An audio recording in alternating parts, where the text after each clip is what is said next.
বিকট শব্দে কেঁপে উঠল রাজধানী তেহরান। ধোঁয়ার কুণ্ডলিতে ধূসর আকাশ। পরমাণু ইস্যুতে দফায় দফায় আলোচনার কথা বলে শেষ পর্যন্ত ইরানে হামলা চালালো যুক্তরাষ্ট্র ও ইসরায়েল। রোববার সকালে কোনো পূর্ব ঘোষণা ছাড়াই অতর্কিতে ইরানের রাজধানী তেহরান সহ বেশ কয়েকটি শহরে বিমান হামলা শুরু করে ইসরায়েল ও যুক্তরাষ্ট্র। বার্তা সংস্থা এপি জানায়, রাজধানীতে ইরানের সর্বোচ্চ নেতা খামেনির কার্যালয়ের খুব কাছেই শোনা গেছে বিস্ফোরণের শব্দ। যদিও এ সময় খামেনি উপস্থিত ছিলেন কিনা তা জানা যায়নি। প্রকাশ্য দিবালোকে এ হামলা শুরুর পর ইসরায়েলের প্রতিরক্ষামন্ত্রী কাটস জানান, তেহরান যে কোনো সময় তেল আবিবে হামলা চালাতে পারে এমন আশঙ্কা থেকে আগেভাগেই ইরানে হামলা শুরু করেছে আইডিএফ।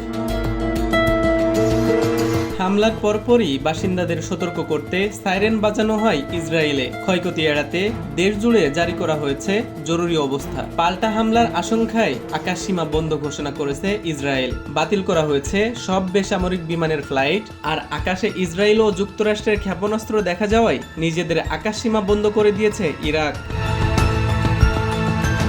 জেনেভায় কোনো সমাধান ছাড়াই শেষ হয় যুক্তরাষ্ট্র ও ইরানের পরমাণু আলোচনা। কূটনৈতিকভাবে ওয়াশিংটনের সঙ্গে উত্তেজনা নিষ্পত্তির চেষ্টা করছিল তেহরান, কিন্তু এসবের মধ্যে ট্রাম্প মন্তব্য করেন, ইরানের আচরণে তিনি সন্তুষ্ট নন।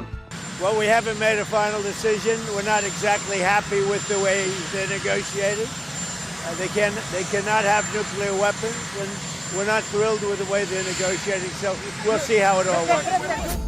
যদিও ট্রাম্পের এই মন্তব্য থেকে অনুমান করা যায়নি, মুখের আলোচনার কথা বলে দিনের আলোতেই ইরানে হামলা করে বসবেন তিনি।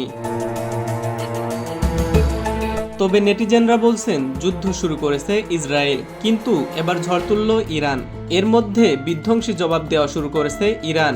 ইরানের পক্ষ থেকে ইসরায়েলের দিকে ধেয়ে আসছে মিসাইল ঝড়। ইরানি মিসাইলে লণ্ডভণ্ড হতে পারে পুরো ভূখণ্ড।